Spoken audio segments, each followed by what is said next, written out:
be hard to think of San Diego without the San Diego Chargers.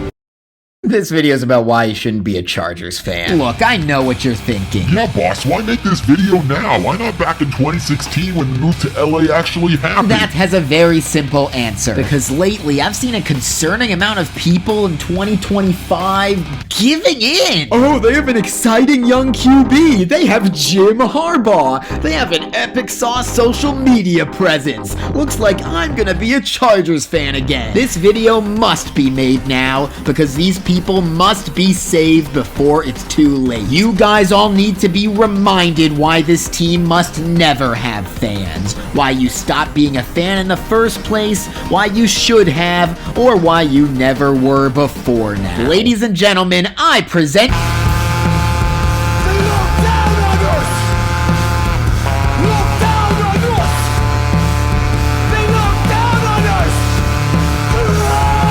Look, I've known how I wanted to end this video for years now. The difficult part now lies in getting you there. So to make this easily digestible for my YouTube audience, I have separated these sections nicely into 3 parts. Why we cared, what they did, and what happened since. Let's get this going. In 1960, the Chargers were born in Los Angeles, where they were for 1 season. Then they moved to San Diego because no one went to their games. Surely the powers that be wouldn't forget this lesson learned 55 years later, right? Foreshadowing is a literary device. But hey, this means the city of San Diego finally has a pro sports team. Fans immediately flocked to Balboa Stadium in droves, and a team suddenly won a bunch of games and even a championship too. In the AFL. Enough to make building an actual NFL stadium to share with the soon-to-be Major League Padres in '67 worthwhile. Say hello to the Murph. Now, why does the stadium they were playing in matter? I'm gonna get into that shit. In an otherwise completely unstable San Diego sports ecosystem, the Chargers were a much-needed rock. The San Diego Rockets sucked, had no money, and no one watched, so in '71 they moved to Houston. The San Diego Clippers had legendary terrible person Donald Sterling for life as their owner, so they quite literally illegally moved to Los Angeles in '84. Even the Padres very nearly moved to DC back in '74 and were consistently terrible for basically their entire existence. The Chargers were all San Diego had. Hell, the Chargers were San Diego. And the now renamed Qualcomm Stadium even expanded in '97 to accommodate larger crowds and a Super Bowl hosted. Everything was great, except the team. Okay, let's be fair now. There were 2 short stints of the Chargers not being completely terrible once the NFL started existing. The early '80s with the Air Coryell offense and the men themselves, Dan Fouch, Charlie Joyner, and Kellen Winslow, and the early '90s with Bobby Ross, Stan Humphries, and Junior Seau, including a magical '95 playoff run to, as of this writing, the franchise's only Super Bowl appearance. Of course, they got obliterated by the juggernaut 49ers. But besides that, the only 3 constants in Chargers football for those years were full stadiums and failure. But that wasn't a lot for any of that, so our story begins with... In 2000, the Chargers went 1-15. They've been trash since '96, but this was rock bottom. They were awful. They lost a game they were winning by 13 with 5 minutes left. They had the worst rushing attack in literal NFL history. They also had Ryan Leaf as their quarterback. Their only win saving them from 0-16 immortality later fulfilled by the Lions was by a margin of 1 Week 13 against Kansas City. Of course, we all know what historic ineptitude gets you in the NFL, right? That's right, first pick in the draft, baby. So who do they get? Oh wait, they traded the pick away. I guess that's fair. They were so bad that one great player alone couldn't save them. They could have taken Michael Vick first overall. Boy, would that have been an interesting butterfly effect. But instead, the Chargers trade down to pick number 5 and take LaDainian Tomlinson, still my favorite NFL player of all time. But that's not all. For the first pick of the 2nd round, they pick San Diego's quarterback of the future. Maybe you've heard of him. You guessed it, Drew Brees. Yeah, I bet the casuals forgot this one, huh? Look, I'm going through this because I want to make clear what we had before I get into what we lost. I was born as a Chargers superfan and grew up as they themselves did. Despite drafting Brees and despite LT being a revelation, it still kind of sucked and returned to the 2004 draft with yet another number 1 overall pick, who they used to pick San Diego's real quarterback of the future. Maybe you've heard of him. You guessed it, Eli Manning. Yeah, I bet y'all casuals forgot this too, huh? Why don't you want to play for the Chargers?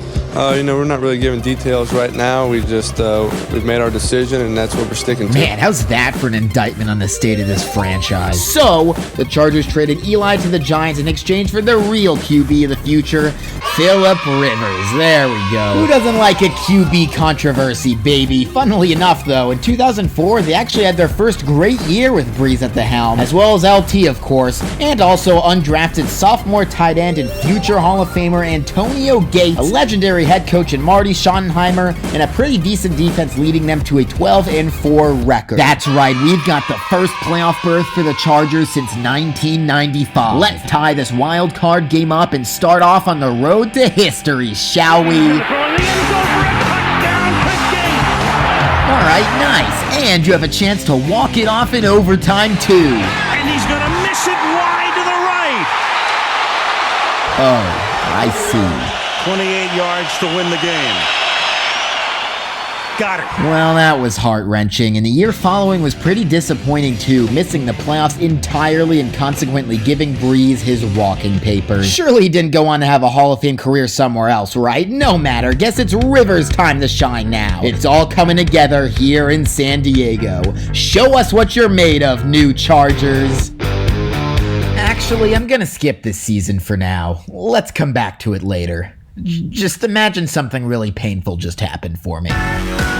Wow, something really painful sure did just happen, huh? Luckily, the NFL isn't college football, and basically the entire Chargers team is back the following year, except for one guy. They're a head coach who was fired after a 14-2 season? Oh, shit, spoilers. I mean, you've got to have an even better option lined up then, huh? Otherwise, this would make absolutely no sense.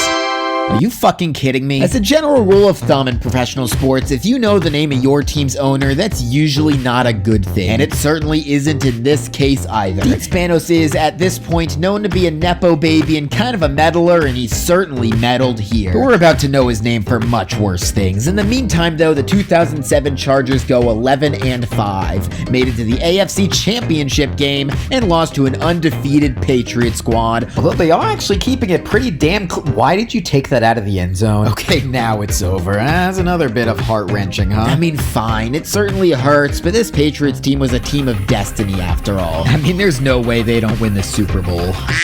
Huh. Well, in 2008, the Chargers kind of stunk. Fuck, man, all this talent we have and we're only going to get 2 playoff runs out of it? Rivers, LT, Gates, superstar receiver Vincent Jackson, and now Darren Sproles too, and all we can muster is a 4-8 start? Wait, the Chargers won their last 4 games? That was good enough to make the playoffs at 8-8? Damn, how bad was the AFC West this year? Okay, but now they're gonna have to play the 12-4 Colts. This is where it's gonna end, right? I mean, the Chargers are at home because they won their division, and Qualcomm is still packed as ever, but the Chargers are pretty heavy underdogs, and it didn't help that the Colts quick snapped us and scored a 72-yard touchdown to take the lead. But there's still plenty of time left in this game, right? Here's Sproles looking for a block. Inside the 5 and slithers his way to the 1-yard line. As he starts to go down, the ball comes out. At the 2-yard line, recovered by the defense in the end zone. There's a touchback. Fuck, man. Is this gonna be this core's legacy? Nothing but choking? I mean, there's 2 minutes left now, and the Golds need 2 yards to pretty much ice this game. Manning looks there. Manning's gonna get sacked at the 1-yard line. Tim Dobbins is there. Okay. We still have a chance. So what do? Spam Antonio Gates, baby. We didn't score a touchdown, but we have tied it up, which means we get overtime. And we win the toss. God, NFL overtime rules are so bad. Anyway, now let's watch us benefit from it with my favorite play from my time as a Chargers fan to boot. Sproles inside the 10, inside the 5, and the Chargers win the game.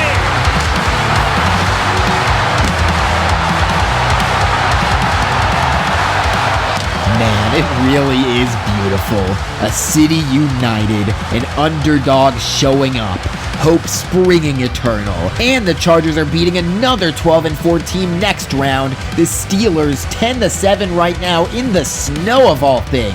Man, could this be the year? Not the year I skipped or even the 11-5 year, but a year we went 8-8? Pass is caught inside the 15, inside the 10 is Hines, knocked out of bounds. Okay, the Chargers allow 21 unanswered and lose. Back to chargering, I guess. Well, that one game was one to remember at least. Okay, boss, seriously, what even is this video so far? Isn't this video about how no one should be a Chargers fan? Astute observation there, my friend. Indeed, despite their failings, the Chargers were a team you couldn't help but love in the 2000s. Sure, they failed in the playoffs. Sure, despite going 13-3 in 2009, they lost in inconceivable fashion to the pre-butt fumble Jets, with Nate Kaeding missing 3 field goals, but San Diego still loved the Chargers, and the Chargers loved us. That is why we cared. But the nostalgia has to end at some point. At best, this was 15 years ago now. These teams we loved and cared for, there's only one similar DNA strand between those teams and today, and it's not the strand you want. Because in 2010, shit started going sideways. Welcome to part 2. This is what they did. I mean, I can't lie, it wasn't all sunshine and rainbows. We were a little pissed at the team. The Chargers had so much talent and seemed to always blow it when it mattered. North Turner was a joke, and not to mention, LT is gone. He was a shell of his former self, but it truly marked an end of an era. You could hear little warning signs off in the distance at this point. A home opener blackout was one we kind of brushed aside at the time. Sure, they were playing the Jaguars. I mean, who gives a fuck about the Jaguars in 2010? But between that and the rumors circling that some people were trying to get an NFL team back in LA, we should have perked up our ears a little bit. What didn't help was the Chargers missing the playoffs for the first time since 2005 and doing it with an absolutely disgusting start to the year, despite having the best offense in the league and the best defense in the league. Thanks, special teams. I feel like there's already a video on YouTube about the season, though, so I'm just gonna move on. How'd next year's start to the season go? Okay then, how about next season? Well, shit. We did actually make the playoffs in 2013 as a wild card team under new head coach Mike McCoy, and even beat up on the Bengals in Cincy, but then absolutely shit the bed against the Denver Broncos. And that was it for this San Diego Chargers core in the playoffs. All this amounted to a 4-6 record in the big dance. 1 AFC Championship berth, 0 Super Bowl appearances. So why did it hurt so much when it was announced? God, I really don't want to talk about this. Okay, by the 2010s, Qualcomm was a dump. We can all agree on that, I'm sure. The decisions on what to do about that dump were where opinions split. There were always stadium proposals here and there. National City, Chula Vista, a replacement at Qualcomm. But at the same time, there was quite a bit of momentum being gained for getting football back to the city of Los Angeles for the first time since '94. And in 2015, 2 NFL teams co-unveiled a stadium plan for Los Angeles. The Oakland Raiders and Chargers? Wait, what the fuck? With the Raiders? 2 massive rivals in the same division would share the same stadium? You guys understand this plan is stupid as fuck, right? Luckily for everyone involved, that did not happen, and in 2016 we welcome a 3rd player to the scene, headed by another legendary terrible person in I don't even know how to say this guy's name.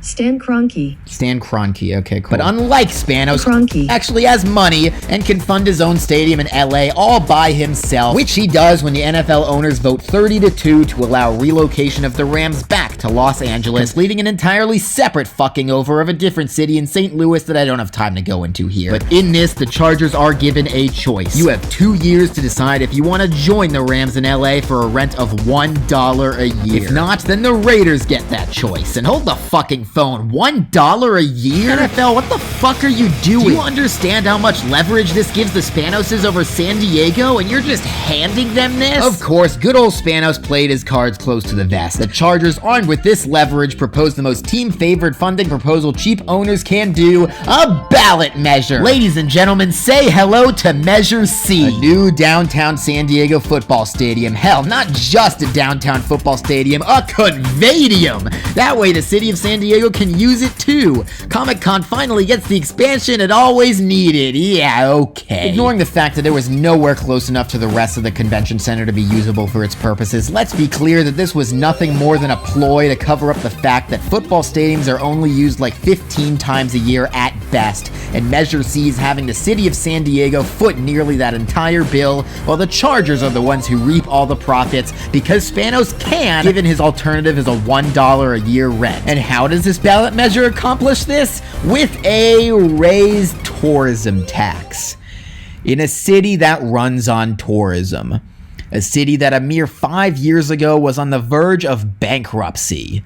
Does anyone see potential problems with this? In fairness, San Diegans can certainly be selfish assholes, specifically when it comes to voting on things. But you kind of have to try on your end too if you want to build a path, you know? The press around this was near universally negative. The Chargers did nothing to try and turn it in their favor. Hey, I'm San Diego native Tony Hawk. November 8th, vote no on the convadium. It's not a real thing. In their last gasp attempt to stay in San Diego, the Chargers threw some shit at the wall, then threw their hands up in the air and said, "Welp, we tried to stay in San Diego, but San Diego didn't want us." No, Dean. San Diego always wanted the Chargers. Just look at the support that's been shown by the fans despite their failure as proof of that. They just wanted a better owner along with it. And I guess that was never a real option, huh? Breaking news. After 55 years of football memories, San Diego could be in its final hours with the Chargers. Owner Dean Spanos has told NFL Commissioner Roger Goodell he's going to move his team to Los Angeles. As much as we knew this was a strong possibility, the news still came like a punch to the gut. The Chargers, our Chargers, are headed to the City of Angels, and only a complete reversal by Dean Spanos will stop the moving trucks. Look, I know what y'all are thinking. We can't possibly blame the billionaire for this. It has to be the fans' fault. Oh, remember when there were blackouts and the stadium wouldn't completely sell out at the end there? Clearly Spanos had to move. To which I reply, look at Washington. See what the Commanders have been able to do in 1 year freed from the shadow of Dan Snyder. Competence fixes everything. This ownership group was absolutely incompetent, and they had the nerve to ask us to fix their problems. Oh, how could we possibly fund an entire stadium on our own? Don't piss on our legs and tell us it's raining. Spanos was gifted a $1 a year rent in LA on a silver platter, and his entire convadium plan was nothing more than an attempt to save face in the public eye. Spanos never wanted to be here. If he did, he would have tried harder. But he didn't. San Diego-based Chargers fans, hell, let's rope in LA-based Chargers fans too. Listen to me. Every time you go to a Chargers game, or hell, even watch a game, you are supporting a man, and by consequence a team, who categorically does not give a fuck about you. They do not want to give you something to enjoy nor to rally around. They want money, and they don't even care if it's your money. I mean, look no further than what the mayor of LA said when the Chargers moved here. They aren't in LA for you. They're in LA for the visiting fans. The Chargers were failure personified, but we San Diegans still love them anyway, because of the city on the front of the jersey and the way they tried their best to represent us. Now that's gone. Why would you willingly keep rooting for a team whose identity is nothing but failure when they not only don't represent you anymore, but actively flipped you the bird on the way out? Boss, I don't care that they don't give a shit about me or respect me. I just can't give them up, and I'm not going to. I love this team and I love these players, and I'm not just gonna give up on them. Well then, surely you've been rewarded for your loyalty then, right? How have the Chargers done since moving to LA? I'm sure it's been nothing but massive success. Wins and Super Bowls aplenty, right? It's happening. The Chargers are going for it. It's the Rams versus the Chargers, and it's the Chargers who are gonna win LA's hearts. It's time to fight for LA. Oh, what happened? They failed? Oh no! Grab your popcorn. Here we go, the first Chargers home game back in the city of Los Angeles in 57 years. Sure, it's in a 25,000-seat soccer stadium, but let's not worry about that right now. They have a chance to win on a walk-off field goal. On the way. And he missed it. Oh. Well, at least there were plenty of fans in a 25,000-seat soccer stadium.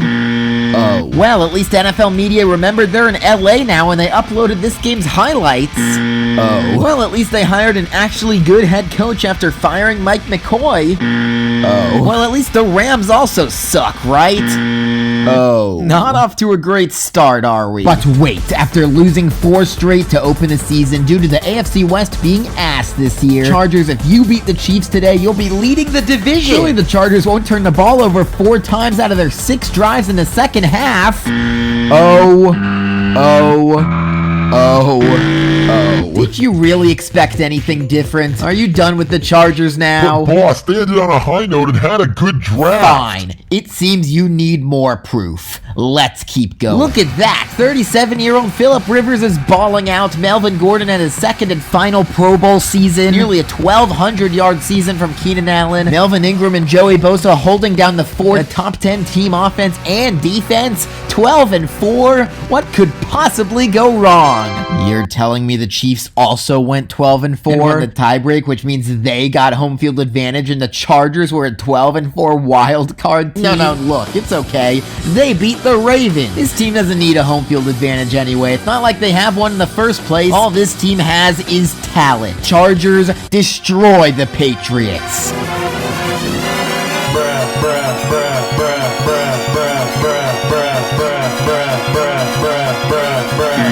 Well, that was absolutely fucking pathetic. But you know what? At least they have to be winning the fight for LA so far, huh? Okay, we good? Are y'all over this team now? Come on, boss. That was the Chargers' best season since 2009. You think I'm gonna jump off the bandwagon now? Okay, then. Let's keep going. The Chargers absolutely implode, going 5-11, losing 6 of their last 7. If any of you are surprised by this, turn in your you-know-ball card because you clearly do not. This is what the Chargers do. They disappoint you. And again, they no longer even represent you either. Now are we done here? Well, boss, this means I get a high draft pick then, and Phillip Rivers is leaving, so it's gonna be Wait. Rivers is leaving the Chargers? You're just gonna gloss over that? Did they give him a good send-off at least? Did they retire his number? Oh, they didn't? Let's be clear. Any other team who had Phillip Rivers on their team for his entire career would have retired his number immediately. But the Chargers are not like other organizations. Not only do they not care about you, they don't care about their players either. And you know what? Just you watch them do some stupid fucking publicity stunt with Rivers 5 years after the fact to pretend they were just waiting for the right moment or whatever. Oh, look, as I was writing this video, they did exactly that. What a shocker. Well, I think they're gonna draft Tua Tagovailoa. Oh, for fuck's sake. Well, it wasn't Tua, it was Herbert. Welcome to hell, Justin. The Chargers win their last 4 games of 2020 to improve to a fantastic record of 7-9. Okay, you got to see Herbert do some Herbert things, but the team still sucks. Can we call it here now? No way Herbert's gonna break out next year. They're gonna draft around him, upgrade their offensive line, fire Anthony Lynn, and hire Brandon Staley and start the season 4-1. I can feel it. Wow, that was an incredibly specific prediction. 2021. Herbert really breaks out. They have a draft building around him. They upgrade their offensive line. They fire Anthony Lynn and hire Brandon Staley and start the season 4-1. Damn, Nostradamus over here. What are they gonna do next? Win the Super Bowl, of course. What? But wait, it's Week 18. The Chargers can still make the playoffs by beating the Raiders in Week 18. The Raiders aren't just gonna lay over and die though, because if they win, they make the playoffs. Sunday Night Football. A chance to show the NFL world who you really are. I mean, honestly, what did y'all expect? Fires and in the end zone it is. Touchdown. Oh? Pressured. Ball is out. The ball is out. Oh? Firing, and it is caught in the end zone by the big body Mike Williams. Holy shit, are these Chargers different? They just came back from 15 down with 5 minutes left to force overtime. And what I didn't tell you is that if this game ends in a tie, both these teams go to the playoffs. How hilarious of an end to the season would that be? And look, you held the Raiders to a field goal and converted on a 4th and 9 and just barely snuck a tying field goal in there yourselves. Now you just gotta enter into a pact with the Raiders, kneel this shit out, and both of you are going to the playoffs. Carr's going to look downfield. That's going to be at the 42. Oh, God. Side and along the sideline. It's not going to end like this, is it? And he's going to take it to Do y'all feel it? Do y'all feel it? And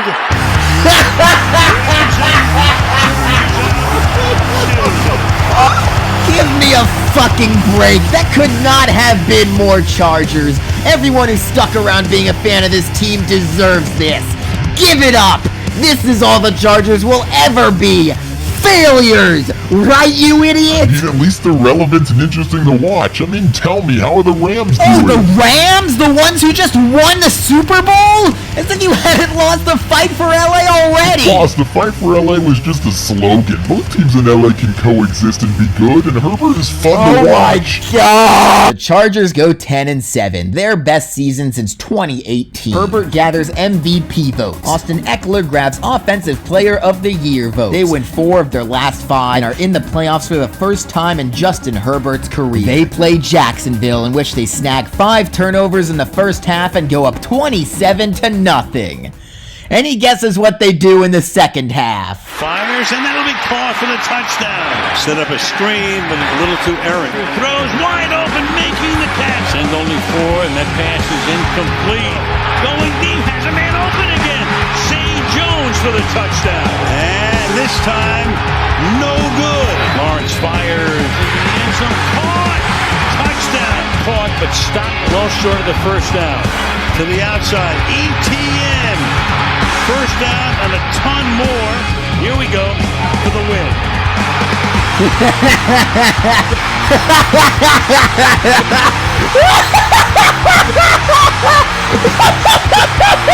Is anybody surprised about what happened? No. Nope. You took the words right out of my mouth, Brandon. But boss, they're still improving. Oh, shut the fuck up. They went 5-12 the next year. Can I end this video now? But look, they fired Staley and have Jim Harbaugh. Are you a glutton for punishment? Do you like losing? Do you enjoy failure? Is this what you want? Fine then, let's keep going. Look, the #1 ranked defense in the league. 11-6. Back to the playoffs. Wanna guess what happened? Justin Herbert, the man himself, who had the lowest interception percentage in the entire NFL this season, throws 4 interceptions in the wild card round!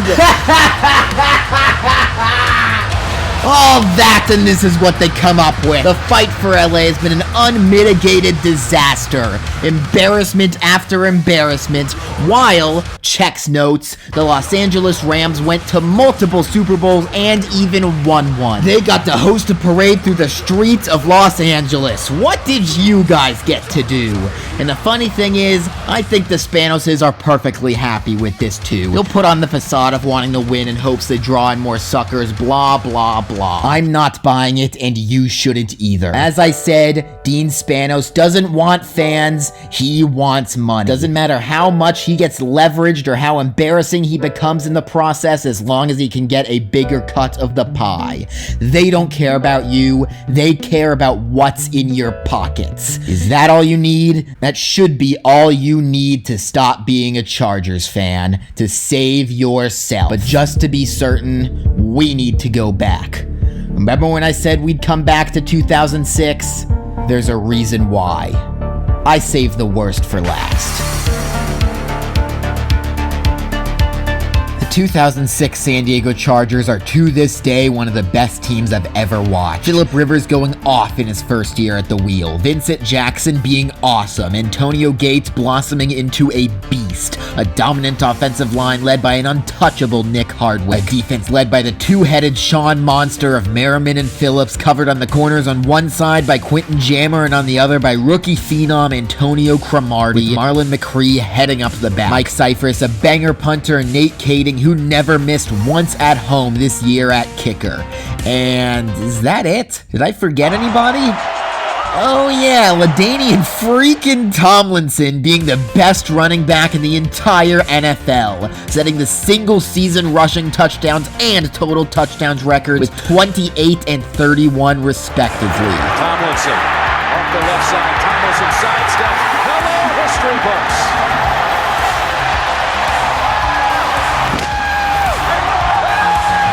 Due to all this, the 2006 San Diego Chargers went 14-2, including winning their last 10 regular season games in a row.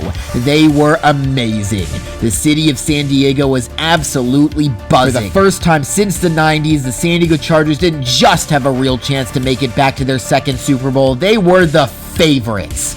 Of course, as before, and as since, the Chargers happened. Bathing in sunshine in San Diego. As the top seed in the AFC, the Chargers host the New England Patriots. Oh, look at that beautiful sight. A packed Qualcomm Stadium. I miss this, man. This game is strength versus strength. The Chargers led the league in virtually every offensive category. The Patriots are near the top in every defensive category. Not to mention having Tom Brady on their team, who already has 2 rings to his name. Through the first quarter, though, both defenses win. The Chargers had chances, but can't punch it in. The Patriots also have chances and settle for a field goal. But finally, midway through the second, the Chargers break through. LT with yet another touchdown to his name. His first ever in the playoffs. It's 7-3. The crowd is back in it. Let's keep this momentum.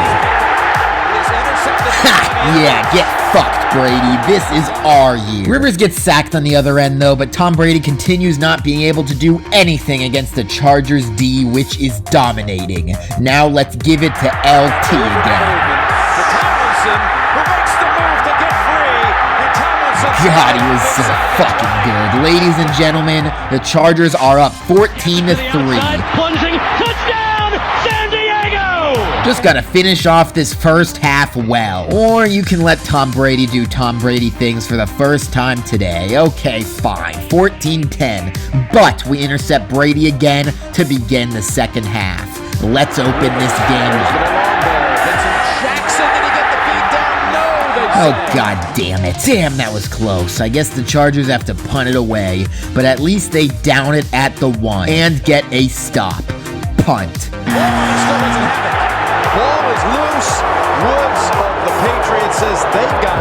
Okay then, guys. Let's focus up here, please. You're 14-2. This is not what you've been all season. Nope. At least you get another stop, though. Florence, what are you doing? Personal foul. Unnecessary roughness. Defense. Number 29. Oh, for fuck's sake. Fine, though. The defense clutches up again on this drive to force a field goal. The Chargers are still up by 1. Let's get our record-breaking offense back on the field and do something. Lobs it. Then clothesline out. 15 on the back of that one.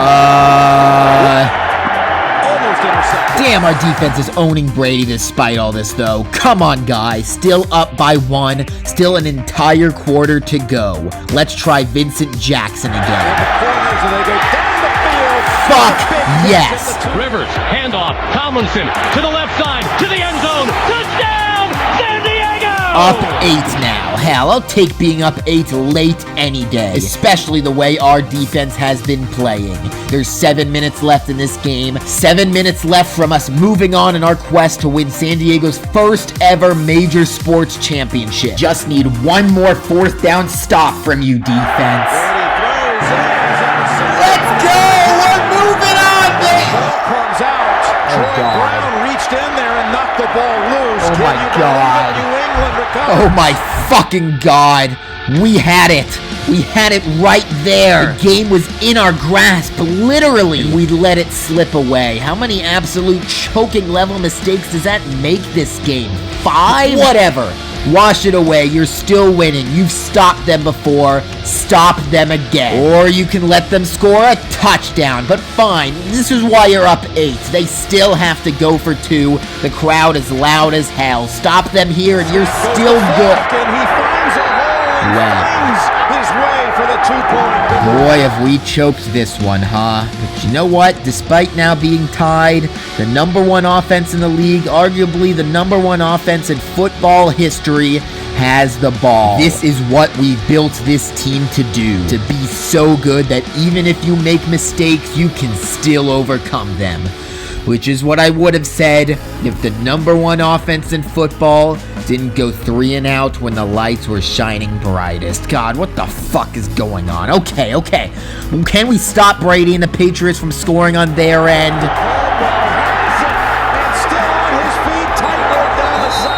No. Field goal.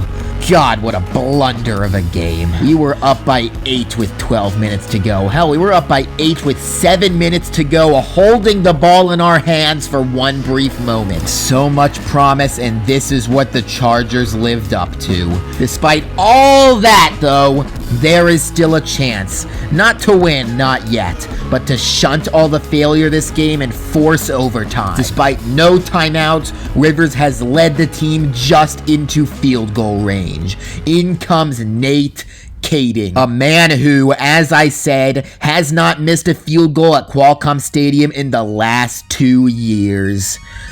Wanna guess what he did? Overtime, 54 yards and Kaeding.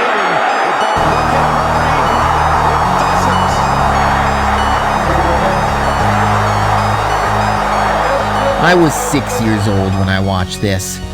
To this day, this is the only sporting event I've shed tears over. Ladies and gentlemen, this is Chargering. All the hope and all the talent in the world, all the love and all the support squandered. This has been your lesson. This is why you shouldn't be a Chargers fan. Because even if they represented you, which they don't anymore, and even if they respected you, which they don't anymore, even if they were good, which they aren't anymore, even if everything lines up one day and you finally think this is the time things change, they will make you sorry. And yet, San Diego still loved them anyway. Look how much that got us. Maybe the Los Angeles Chargers win a Super Bowl one day. Fuck it, maybe they win 5 Super Bowls in a row. And you, who is still unfortunately a Chargers fan despite all I've laid out today, may be ecstatic about it. But deep down, no matter how many hypotheticals may become reality, there will always be a small pit eating at your stomach, yearning for what should have been. Packed bars, watch parties filling the streets of downtown San Diego, cheers erupting, echoing throughout the canyons of the city, parades dotting the county, the camaraderie at work, at school, at the grocery store with passersby on the street, people representing San Diego with pride, jubilation at their finally breaking the curse. We crave this sort of shared experience as humans, and as our collective societal experience continues to be whittled away by the tide of a disintegrating monoculture, where no one watches the same movies or listens to the same music or reads the same books anymore,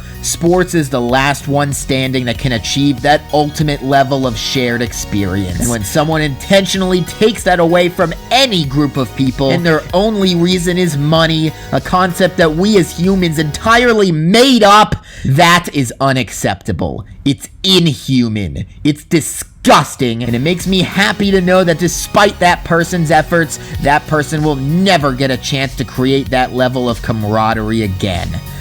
Look, if this video actually convinced any remaining Chargers fans to finally save themselves from this unrepentant pit of sludge, that would be great. But let this video also be a love letter to the criminally underappreciated sports city of San Diego itself. A eulogy to what Spanos squandered in the name of the almighty dollar. This is our victory lap. No matter how successful the Chargers may become, no matter how much they may win in LA one day, one thing we know is they will never truly win in LA in a way that matters. They will never regenerate that city-based love they lost. And to that end, the last 8 seasons don't prove that the fight for LA was a failure, but rather that failure was always a foregone conclusion. Because unlike the years in LA, when I look back at years like 2008 and 2004, and especially 2006, the first thing I remember isn't the failure. I remember that camaraderie. I remember LT breaking the record. I remember Sproles scoring that touchdown. I remember the utter euphoria San Diego collectively felt. Hell, when the team lost, which it often did, that camaraderie was still there too. That's what makes sports beautiful. It proves we're not alone. No matter what happens in life, no matter what may go wrong, you know for sure that no matter what your sports team does, no matter how well they do or how badly they fail, you know they will always be there, waiting for you. At least, in my dreams, I still believe they are.